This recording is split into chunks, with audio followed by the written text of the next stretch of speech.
Fin octobre, nous vous avions annoncé le lancement du défi FIT.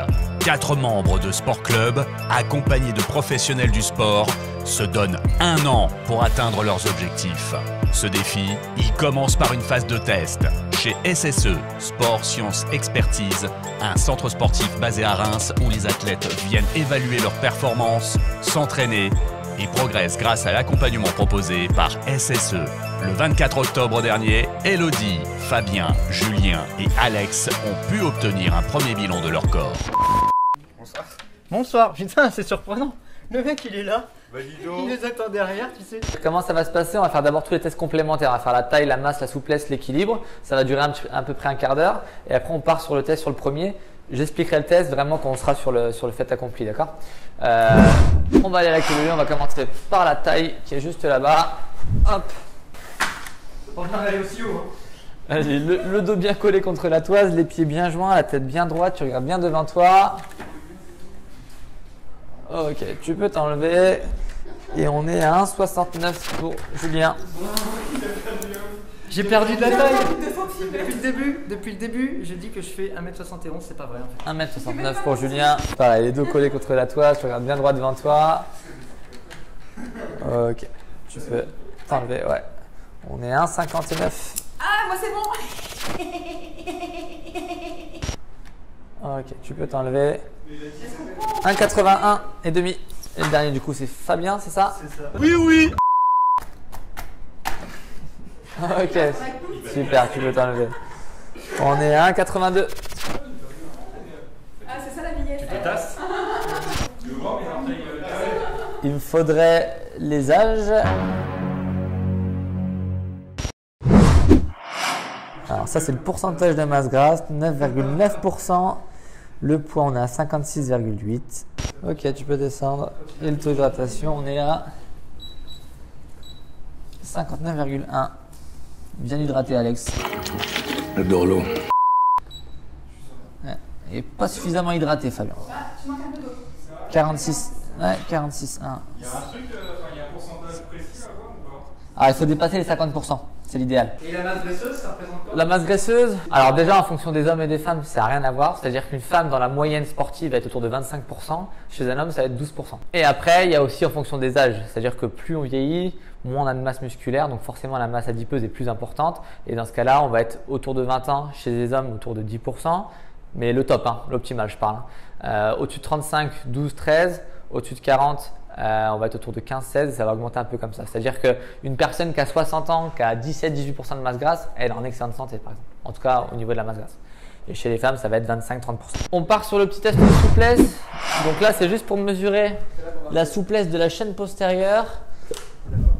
La chaîne postérieure, donc en fait, c'est les ischio-jambiers, c'est les fessiers, c'est les mollets. Alors, ce qu'il faut par contre, c'est s'asseoir sur le tapis bleu. Les fesses ici, les pieds posés sur la plateforme, mais seulement posés. Tes jambes restent bien tendues, toi. Non, posées dessus. Non, mais qu'est-ce qu'il est bête, celui-là. Appuyez dessus. Voilà. Les jambes tendues. Ce que je veux que tu fasses, c'est que tu mettes tes mains l'une sur l'autre. Tu prends une belle inspiration. Et quand tu vas souffler, tu vas appuyer sur la petite plateforme avec le bout de tes doigts pour aller le plus loin possible. Attention, les genoux restent bien tendus. Souffle bien. Et en douceur, tu vas le plus loin possible. Voilà, super.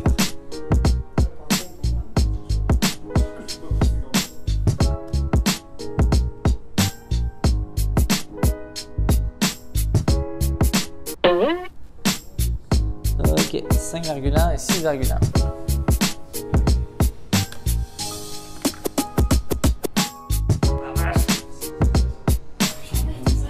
Je suis pas si du tout.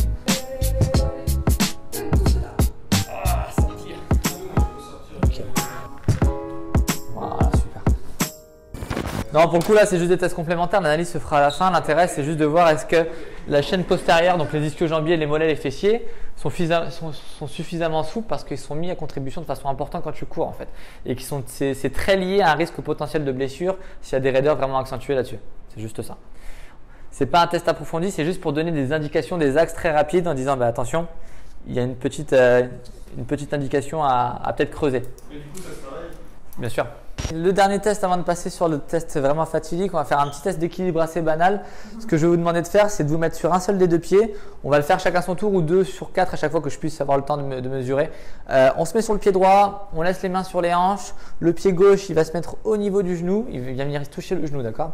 Une fois qu'on est en position stable, les yeux ouverts, on va venir fermer les yeux. Et le but, c'est de tenir le plus longtemps possible.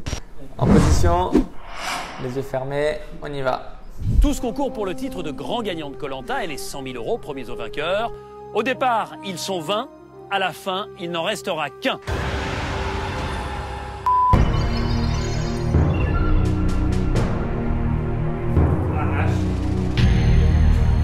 Ok, 4,80.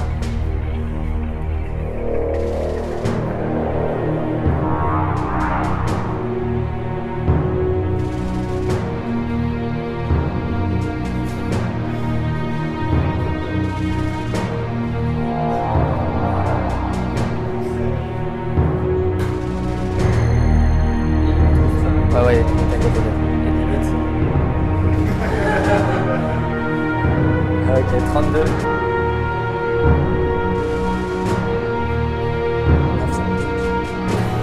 11,40.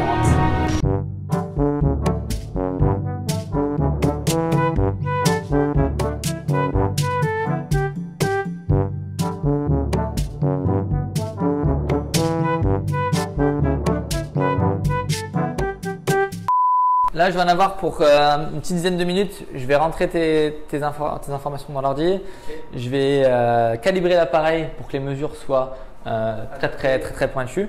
Et ensuite, je t'explique le protocole. Vous allez sûrement avoir des protocoles qui sont adaptés à chacun suivant votre niveau et suivant ce que vous êtes capable de faire, d'accord? Ok. Une fois que tu es équipé, avant de commencer sur le tapis, on va passer 2 minutes sur la chaise. Le but, c'est de te relaxer, de te détendre, que moi, je puisse choper tes valeurs de repos. Une fois que ces valeurs de repos, tu les as, on monte sur le tapis. Et sur le tapis, tu vas commencer à 6 km/h. Donc au départ, très tranquille, c'est de la marche rapide, hein. Tu fais 2 minutes à 6 km/h. Et ensuite, le tapis tout seul, il va augmenter de 0,5 km/h toutes les minutes.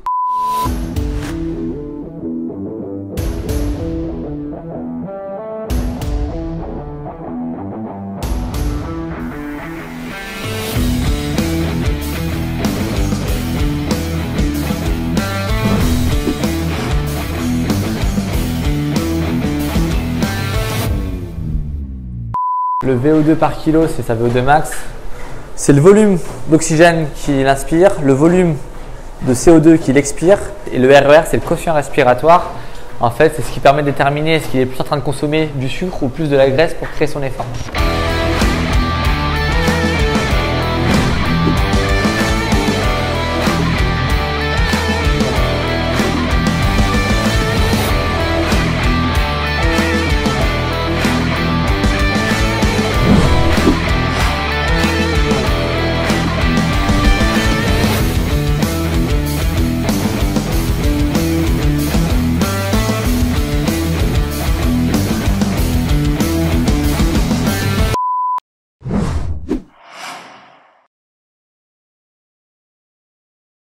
C'est quoi le rendement énergétique? On va y revenir, mais le rendement énergétique chez vous, il est mauvais. Chez vous 4 pour le coup. Mais vous allez voir pourquoi, c'est assez simple. Toi, t'as la moyenne. Ouais, lui, il a Ouais, t'as un bon rendement, c'est vrai, t'as un bon rendement. Ce rendement-là, en fait, il est important parce que ce rendement-là, demain, Alex, tu cours 10 km, que tu les cours en 1h30 ou que tu les cours en 45 minutes, tu vas consommer le même nombre de calories. Ce qui va être différent, c'est juste quel type de substrat énergétique, donc est-ce que tu vas consommer plus de graisse ou plus de sucre pour faire tes 10 km. Si tu les fais en 2 heures, tes 10 km en marchant tranquille, il y a des grandes chances que ce soit la graisse qui soit utilisée. Si tu les fais à fond en 45 minutes, ça va être exclusivement des glucides, donc du sucre. Et surtout, ce qui va être important, ce qui va être essentiel, c'est tous les résultats qui sont au-dessus. Donc on va avoir en ordre de passage la fréquence cardiaque avant le test, la VO2 max en litres par minute, mais ce qui nous intéresse, c'est la VO2 max en millilitres par minute par kilogramme. Ce chiffre-là, il est essentiel parce qu'en fait, c'est votre moteur. Plus ce chiffre-là, il est grand, plus vous avez un potentiel important. Plus ce chiffre-là, il est petit, plus ça va être compliqué. Pour donner des références, une personne qui ne fait pas de sport, qui est complètement sédentaire, elle va être autour de 30-35. Plus on va augmenter, plus on va être bon. C'est-à-dire qu'autour de 40-45, c'est des personnes qui vont faire du sport 1 à 2 fois par semaine, voire 3 fois par semaine. Au-dessus de 60-65, on commence à être sur un niveau national. 90, pour donner des références, Kylian Jornet, Donc voilà, c'est 93 par exemple. 92-93. Pinot, 84. On a ce moteur-là, on a ensuite la VMA qui est associée. Donc c'est quoi? C'est le moteur finalement renvoyé en termes de vitesse en course à pied. Donc vous allez voir qu'on peut très bien avoir un moteur intéressant et une VMA finalement assez petite et on va comprendre pourquoi. On a la fréquence cardiaque maximale, donc à la fin du test, et le rendement énergétique qui se calcule en kilocalories par kilogramme par kilomètre, par kilogramme. C'est-à-dire que je vais prendre par exemple en référence Alex. Alex, quand il court 1 km, il consomme 1,13 calories par kilo de poids de corps. Donc s'il fait 70 kg, fois 10 km, ça fait 700. Fois ce chiffre-là, 1,13, on est autour de 780 calories consommées. Le compte est bon. Et à côté, on a un tableau avec les seuils ventilateurs, le SV1 et le SV2, qui sont finalement deux zones d'entraînement. En fait, deux moments où le corps il va switcher. On va consommer différemment, on va avoir une zone de consommation différente. Il y a trois vraiment valeurs super importantes quand je fais de la course à pied que je veux m'améliorer. Les trois valeurs, c'est celle-ci. En 1, c'est la VO2 max. Cette VO2 max là, comme je vous l'ai dit, plus elle est grosse, plus c'est important, plus vous avez un potentiel d'être bon. Encore une fois, parce que vous pouvez avoir très bien un très gros moteur, mais avoir la carrosserie d'une 2 chevaux et ça va pas bien avancer. Donc il y a ce moteur là. En 2, il y a les seuils ventilatoires, donc le SV1 et le SV2. Si je compare ça à une voiture, c'est le moment où je vais passer les vitesses. C'est-à-dire que soit j'ai une petite voiture, je suis à 30 km/h, il faut que je passe la deuxième parce que mon moteur il a 3000 tours. Soit j'ai une grosse Porsche, je suis à 90 km/h, je suis encore en première. Le corps c'est ça, c'est que plus je vais mettre du temps avant de passer la deuxième vitesse, plus je vais être dans une zone de confort du coup. Et donc ces deux seuils là, il faut les éloigner le plus possible. Et en 3, c'est le rendement énergétique. Et le rendement énergétique, c'est qu'est-ce que je consomme quand je cours. Encore une fois, je prends la référence aux voitures. Soit ma voiture elle consomme 10 litres au 100, soit elle consomme 3 litres au 100. Je mets 10 litres de gasoil, laquelle va aller le plus loin? Et forcément, celle qui consomme 3 litres au 100. Le corps c'est pareil. Et le rendement, pour donner des références, les meilleurs c'est 0,85. C'est le top du top. C'est ceux quand ils courent, ils ne consomment pas. Typiquement, Kipchoge, comment on a essayé de lui faire gagner du temps sur le marathon, on a essayé de faire en sorte qu'on consomme le moins possible. D'où la paire de semelles à triple carbone, tu as l'impression de sauter. L'intérêt c'est ça, c'est diminuer le rendement pour qu'il ait le plus d'énergie possible pour aller jusqu'au bout. La moyenne c'est 1,05 et les moins bons c'est 1,20. Donc si je consomme 1,20 en moyenne en termes de calories, c'est que je consomme mal mon énergie, donc ma course finalement elle est très consommatrice. Soit je cours mal, soit j'ai pas assez de muscles, soit mais largement. Parce que du coup, qu'est-ce qui se passe quand on fait ce type de test là? Ce que je fais moi, c'est que je mesure la consommation d'oxygène qui va augmenter jusqu'à atteindre un palier. Ce palier là, la première valeur de ce palier là, c'est la VO2 max. Je la renvoie sur l'échelle de vitesse, j'obtiens ma VMA, d'accord. Et ce qui va être important, c'est que dans cette courbe là, je vais avoir des cassures de courbe. La première cassure, SV1, seuil ventilatoire numéro 1. Ça, c'est important parce qu'en fait, c'est une allure physiologique, donc une capacité physiologique, je ne dis pas musculaire, mais physiologique que vous pouvez tenir entre 3 heures et 4 heures. C'est-à-dire que je vais prendre ta valeur à toi, 10,3 km/h. Tu peux courir pendant 4 heures à 10,3 km/h. Après, tu as consommé toute ton énergie. Et surtout, ce qui est intéressant, c'est de se dire que le SV1, c'est l'endurance fondamentale. C'est-à-dire que tout ce que tu vas faire en dessous, c'est ce qui va te permettre de faire progresser cette endurance fondamentale. Les footings, typiquement, il faut les faire à allure fondamentale ou en dessous. Le SV2, là attention, rythme respiratoire complètement saccadé. Là typiquement, je ne peux plus parler, je suis à bout de souffle, c'est l'allure 10 km ça. Ou finalement, c'est une allure qu'on peut tenir entre 30 minutes et 1 heure. Vous l'avez là-dessus. Pour Alex, pour toi par exemple, c'est 12,6 km/h. C'est-à-dire que si tu cours à 12,6 km/h, tu vas faire entre une demi-heure et 1 heure et après tu n'auras plus d'énergie, tu auras donné tout ce que tu avais à donner. D'accord. Et ça, c'est les deux zones finalement d'entraînement qu'il faut faire progresser. Pourquoi c'est important d'avoir ces seuils ventilatoires là? Pour deux choses. Le premier, c'est que si je prends deux profils similaires, je prends Alex à 14,5 et je prends moi à 14,5 par exemple. Toi, ton SV1, Alex, il est à 10,5. Ton SV2, il est à 12,6. Moi, je peux très bien avoir exactement la même VMA que toi, mais avoir un seuil 1 à 10 et un seuil 2 à 12. Typiquement, ça veut dire quoi? Ça veut dire qu'on a le même potentiel, mais par contre, on n'a pas les mêmes zones d'entraînement. C'est-à-dire que moi, je suis moins efficace que toi, je peux aller moins vite sur la même proportion que toi. Et la deuxième chose, et ça c'est essentiel, c'est que ces seuils-là, avec l'entraînement, ils peuvent progresser de façon assez énorme. On peut espérer 30 à 40% d'augmentation. Comme on les fait progresser, le SV1, on bosse à SV1 ou en dessous. Endurance fondamentale, footing léger. Pas besoin de se faire des footings où tu te fais mal à la gueule. C'est pas intéressant. Le SV2, c'est ce qu'on appelle des sorties seuil. Donc c'est séance comprise entre, c'est des blocs de 3 à 15 minutes d'intensité qu'on répète plusieurs fois. Typiquement 5 fois 1000. Si vous avez déjà entendu ça, j'ai fait une session de 5 fois 1000 mètres. Ben, les 1000 mètres, il faut les faire au seuil. C'est ce qu'on dit souvent quand on dit ouais, je fais des sorties au seuil. Le seuil, c'est le SV2 en fait. Et comment on développe la VO2 max et la VMA? On la développe en faisant du fractionné court. 30-30, 15-15, voilà.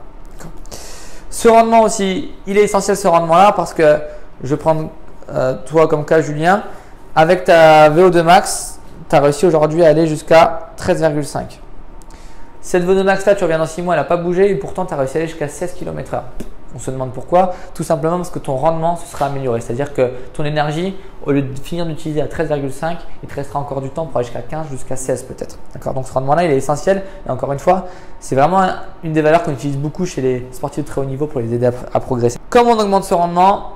Ce rendement, c'est beaucoup de PPG, donc c'est du renforcement abdominal, du renforcement lombaire, du renforcement musculaire tout simplement, de la souplesse, d'exercices de pliométrie, tout ce qui travaille de saut finalement, saut à pieds joints, et des éducatifs de course à pied, montée de genoux, talons, fesses, tout ce qui va apprendre au corps à être beaucoup plus orienté pour la course et beaucoup plus adapté finalement, avec beaucoup plus de pieds, c'est-à-dire que le pied ne va pas s'écraser, il va rebondir. Il y a aussi la masse grasse. Plus je diminue ma masse grasse, moins j'ai de poids à porter et moins j'ai à consommer. Demain, je vous mets 10 kg sur le dos en plus, vous allez courir, vous allez consommer beaucoup plus. Et enfin, il y a aussi le travail en côte, parce que c'est du travail musculaire, le travail en côte. C'est-à-dire que si je m'entraîne en côte, le jour où je vais devoir courir à plat, je vais me sentir beaucoup plus facile. Et pour finir, je vous laisserai lire ça tranquillement, c'est ce qu'on appelle l'entraînement polarisé. C'est une méthode d'entraînement qu'on met en avant qui est très intéressante parce qu'elle permet d'optimiser l'entraînement sans avoir un volume trop important. Et cet entraînement-là dit quoi? Dit que 80% du temps d'entraînement doit être fait à basse intensité et 20% à très haute intensité. Okay. Tout ça, bien sûr, nous, on reste toujours très dispo. C'est-à-dire qu'à un moment donné, s'il y a des questions sur un moment que vous n'avez pas compris ou sur des questions subsidiaires, on y répond. Et à la fin du dossier, il y a un petit glossaire qui explique tout ce que je viens de vous dire. Qu'est-ce que la VO2 max? Qu'est-ce que sont les seuils ventilatoires? Comment on s'en sert, etc. Et il faut que ce soit un petit peu votre livre de chevet pour mieux vous connaître finalement. C'est important. Vous savez ce qu'il vous reste à faire. Merci. Merci à vous, merci beaucoup.